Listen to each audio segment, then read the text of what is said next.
You have grown willful, Raziel. But beware. To embrace a serpent is to invite poison into your heart. Kain is a sinuous beast. He will seduce and deceive you. You pride yourself on your free will, yet you let that degenerate deter your resolve. I harbor no illusions about his integrity, nor anyone else's. In fact, I am beset by manipulation on all sides. I merely seek the truth. Betrayal is a theme that runs deep in Legacy of Kain. To anyone familiar with this series, it should come as no surprise that treachery and deceit are inevitable in the power plays of Nosgoth's dark and twisted world. From the very beginning of Blood Omen 1, our protagonist Kain is used as a carefully crafted tool. He is ambushed and murdered by a band of assassins, who are secretly acting under orders from the Necromancer Mortanius. After he is killed, it is Mortanius who revives Kain as a fledgling vampire. When Kain is then given the opportunity to avenge his own murder, he eagerly accepts. Revenge is a powerful emotional trigger that mobilises people into action. Mortanius understood how persuasive the thought of getting revenge could be to someone as petty and arrogant as Kain. The allure of deriving pleasure from wanting to hurt and kill his assassins clouds Kain's judgment, and he falls into the Necromancer's trap.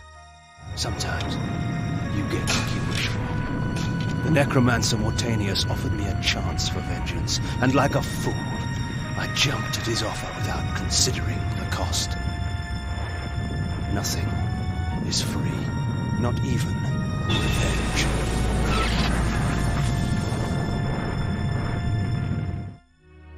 Mortanius used Kain. He presented himself as an enigmatic benefactor and father figure to the young vampire, but at the same time, he was the cause of Kain's murder. He turned Kain into a monster and unleashed him upon the corrupted members of the Circle.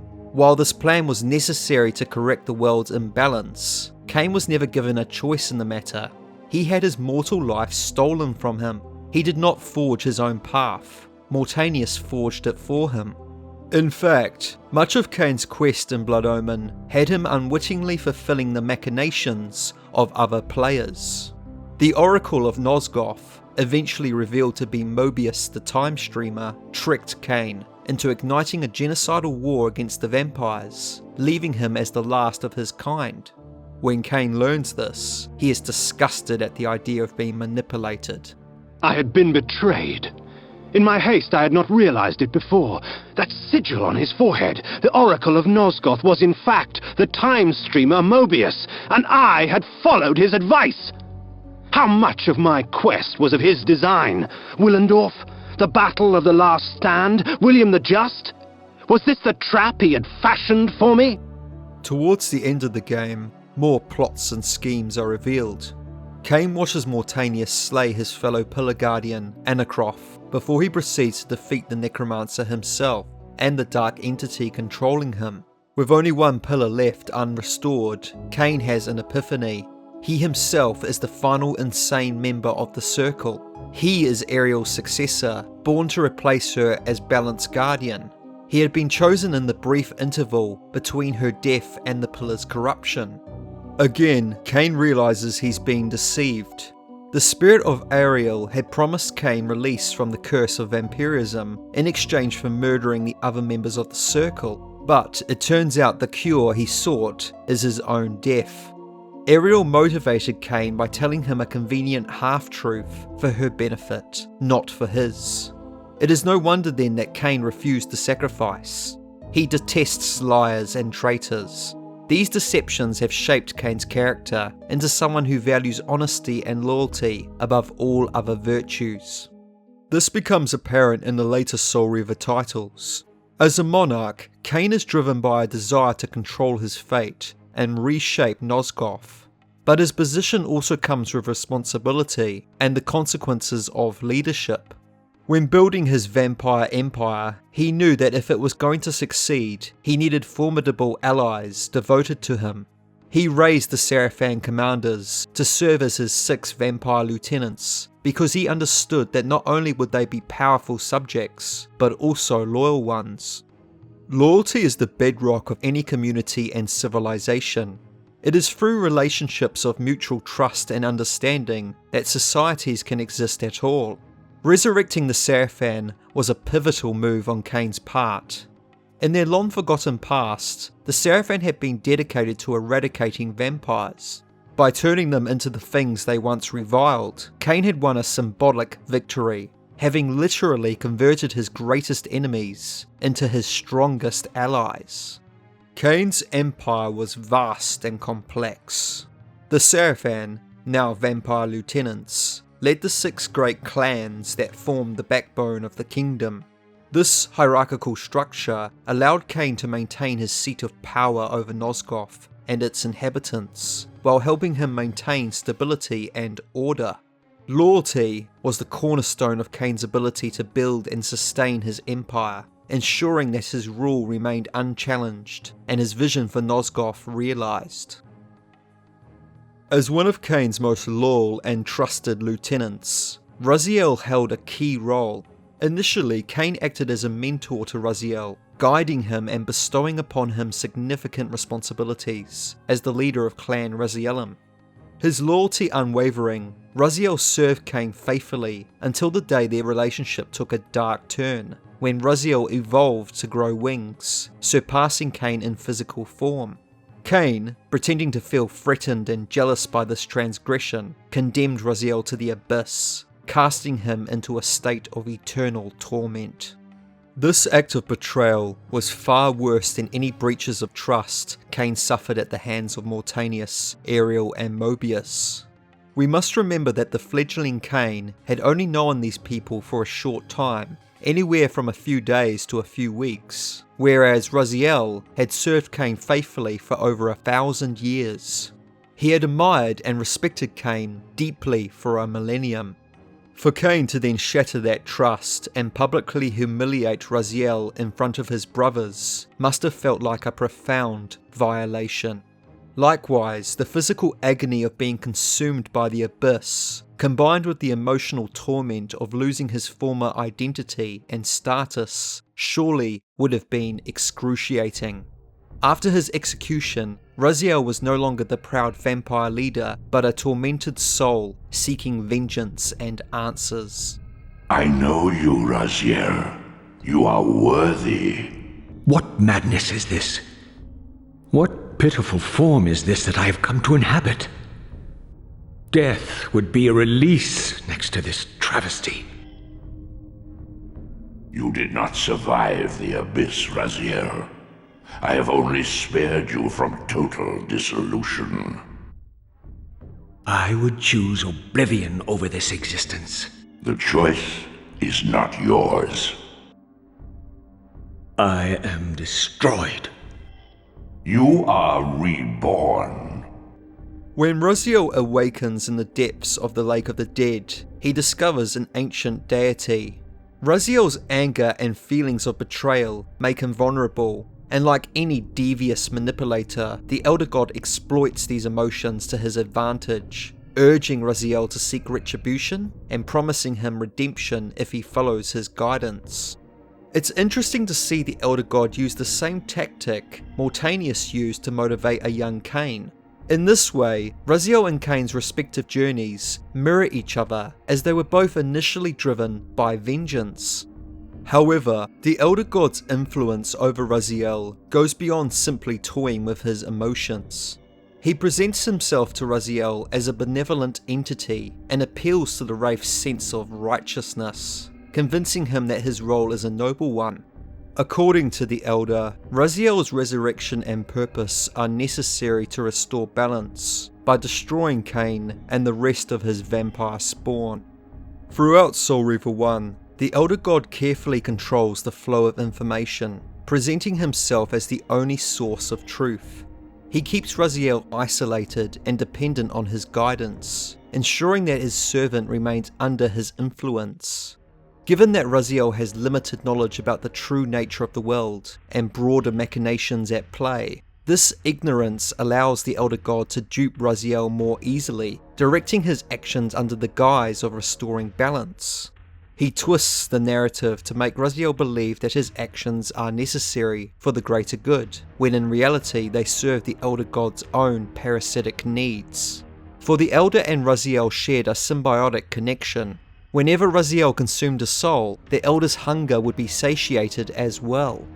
Raziel's trust in the Elder only starts to wane after he journeys into the past to follow Kain. During his travels through Nosgoth's history, Raziel encounters Mobius and learns that he's working in league with the Elder God. Given Mobius's reputation for deceit, this alliance raises serious red flags for Raziel about the Elder God's trustworthiness. After all, Raziel had learned much about the Time Streamer's exploits while serving under Kain. The Oracle's Cave, where Kain's first fateful meeting with Mobius occurred. Mobius played the role of a doddering soothsayer, stirring his pot of visions while dispensing enigmatic predictions to gullible visitors. Underneath the facade was Mobius the Time Streamer, sorcerer of the Circle of Nine, a ruthless manipulator with the power to bend time. Since his murder at Kain's hands centuries ago, these caves have stood vacant, though, like Mobius himself, they are rumored to be only a facade for a much larger, more elaborate complex. This, I deduced, must be the man himself, the Time Streamer, Mobius. He seemed not at all the impressive figure I had imagined from Kain's boasted exploits. And yet, even this cold image radiated a certain undeniable power. I find Raziel's interactions with Mobius to be some of the most compelling moments in the series. Every conversation between the two is layered with manipulation, half-truths, and strategic revelations, and this complexity makes their dialogues rich and engaging. When they meet for the first time in Soul Reaver 2, Mobius leans on his staff for support, acting as a kind but feeble sorcerer. But Raziel recognises how dangerous the man is, and he's immediately suspicious of him. He lunges at Mobius and grabs him by his neck, hurling him up against the wall. In response, the Time Streamer feigns surprise and fear, but only for a moment. You can drop the benevolent facade, Mobius. I know who and what you are. I should kill you where you stand. Perhaps you should, my boy. But you don't. Are you so certain of that, Mobius? My role as Time Guardian affords me a certain level of omniscience, Raziel. No, you don't kill me. That honor belongs to your maker, Kain, some 30 years from now. You two are a pair. You're just as fatalistic as he is. Death comes for us all, Raziel. It's just a matter of time. We can see as they speak, Mobius's whole demeanour changes. He becomes composed, confident, and in control. He understands that he doesn't need to appear as an adult old magician to get what he wants. He can trick and mislead Raziel just as easily without putting on such an act. Mobius prevails by framing Kain as the primary source of Nosgoth's corruption. He reveals Kain's location and encourages Raziel to re-embrace his former humanity, thus steering him towards a confrontation with Kain.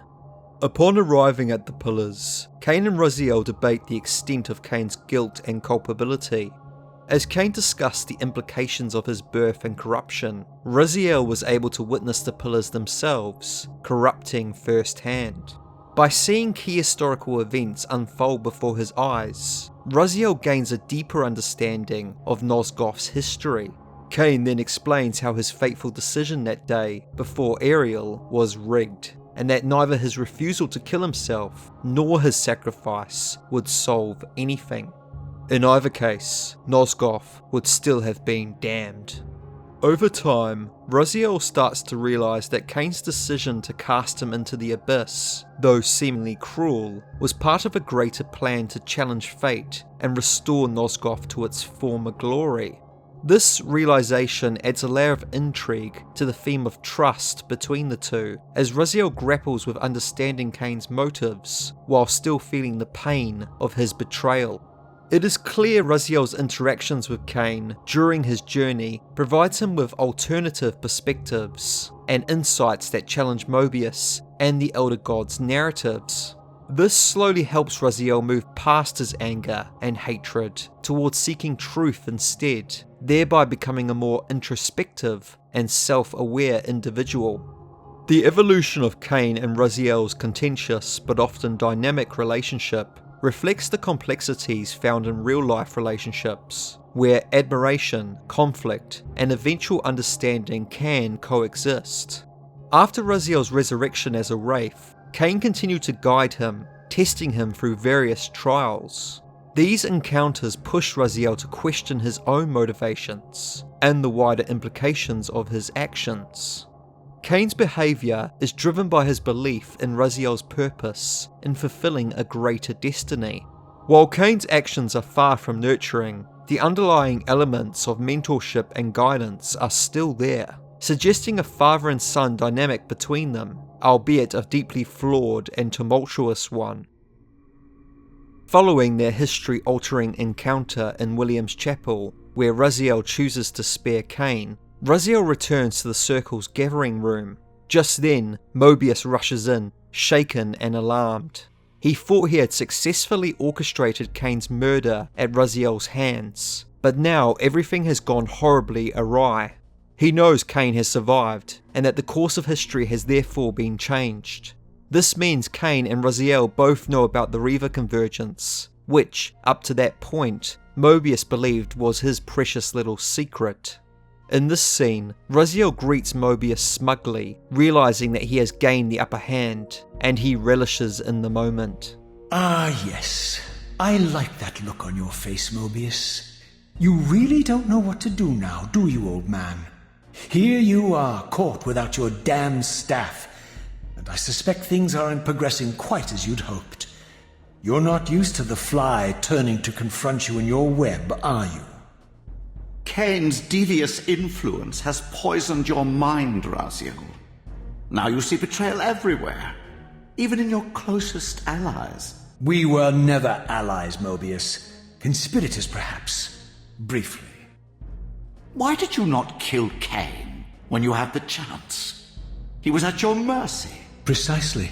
I had a choice, and I chose mercy. And now I know your sordid little secret. The significance of that displacement I felt when the two Reavers came together.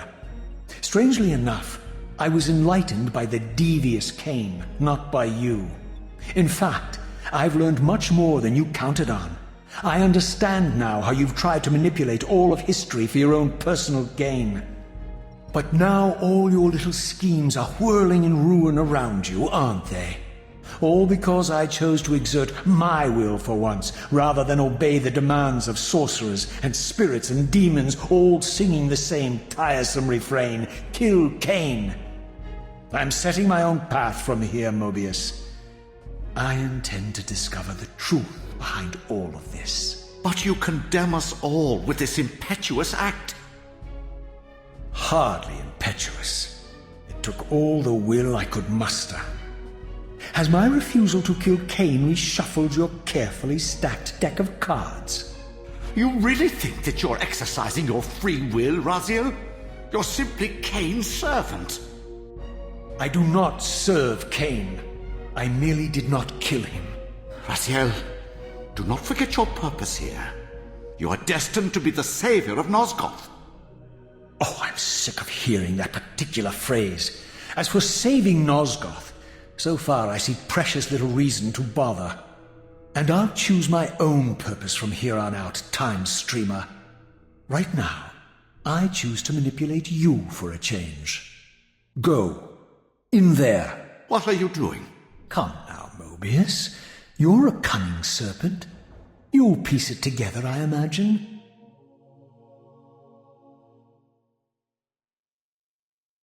This error is of no further use to me. You will operate this device to provide me passage. I want to see the world in a simpler time, before the Sarafan began their crusade. And what about Kain? You're leaving your core behind. You kill him if it's so damned important. You need only touch the 2 poles of the switch, and the device will transport you. But I urge you to reconsider. You've lost your powers of persuasion, old man. Rot here and forget me. At the start of this cutscene, we can tell that Mobius is genuinely shocked and distressed as he struggles to regain control of this situation. But unbeknown to Raziel, he also knows precisely how history has reshuffled itself, and is deliberately appearing vulnerable to let Raziel think he's in control. Here, Mobius feigns helplessness to disarm Raziel and make him underestimate the Time Streamer's true capabilities, which unfortunately Raziel falls for yet again. As Mobius turns away dejectedly, he breaks into a cunning grin, signifying he has more deceptions planned. Raziel is then transported to a ghastly era following Blood Omen, where a cataclysmic storm rages outside. This was not the earlier point in history Raziel intended to travel to, and he presumes that Mobius propelled him into the future to keep him ignorant of his true destiny in Nosgoth's past. But Mobius's manipulations are in fact multi-layered. This was actually a part of a much larger scheme to deepen Raziel's resolve to travel back in time and find the ancient Janos Ordran. By reinforcing Raziel's purpose to seek out the father of the vampires, Mobius ensures that Raziel inadvertently leads the Sarafan to Janos, resulting in Janos' death, and then, eventually, pushing the Wraith towards murdering his former brethren, before almost having his soul be consumed by the Reaver. This manipulation serves Mobius's goal of maintaining control over the timeline, and ensuring the cycle of conflict continues. The Time Streamer's schemes are a testament to his cunning and foresight, making him one of the most intriguing and devious characters in the entire series.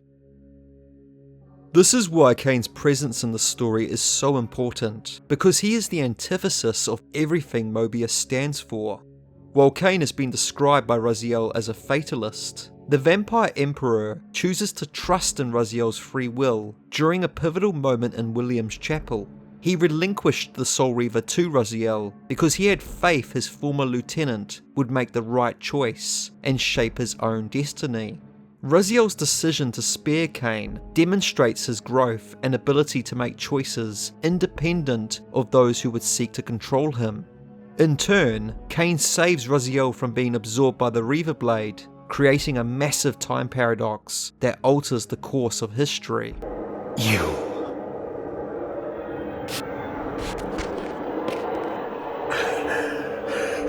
Are you enjoying this game?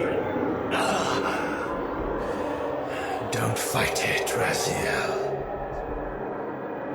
Give into it. Was this your destiny for me all along? Trust me. I felt myself weakening, unable to hold on any longer. The Reaver was too strong. The compulsion to simply let go, too great. And then, a growing sense of vertigo and the familiar displacement. The paradoxical moment when my twinned soul hovered both outside and inside the Reaver blade. This was the instant, the glimmer of temporal distortion Kain had been counting on all along. This was the edge of the coin, the minute flicker of probability upon which Kain had gambled everything.